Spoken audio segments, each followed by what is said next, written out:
Recorded Books and One Click Digital present What Angels Fear by C.S. Harris, narrated by Davina Porter. No place so sacred from such fops is barred, nor is Paul's church more safe than Paul's churchyard. Nay, fly to altars, there they'll talk you dead, for fools rush in where angels fear to tread. Alexander Pope, An Essay on Criticism. Prologue, Tuesday, 29th of January, 1811. She blamed the fog. She wasn't normally this nervous, this afraid. It was such a foul, creeping thing, the yellow fog of London. Even without the fog it would have been dark at this hour, dark and January cold. But the murky vapour made it worse, wrapping around her lantern in wraith-like drifts that had Rachel stumbling as she cut across the churchyard.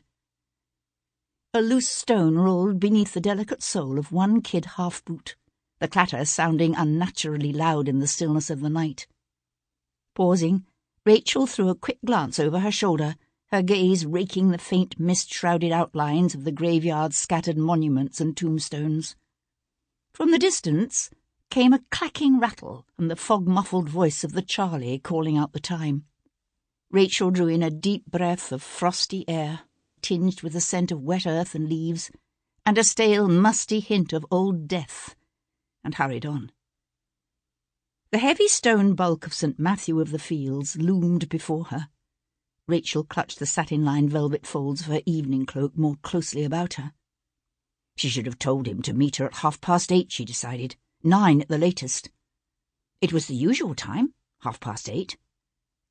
Only this wasn't a usual transaction. She hadn't expected to be so edgy. It was a sensation she didn't like. Being nervous made her feel like a victim, and Rachel York refused to play the role of victim. Never again. It was a promise she'd made to herself at the age of 15, and in the 3 years that had passed since that fateful night when she'd seized control of her own life. It was a promise she'd never broken. She wasn't about to break it now. At the steps leading up to the north transept door, she paused again. Beneath the deep round arch of the side portal, the darkness was nearly complete. Lifting the lantern high, she let the narrowed beam of light play over the door's weathered old oak.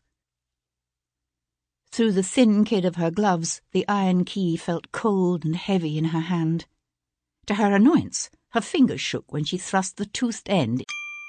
Sample complete. Ready to continue?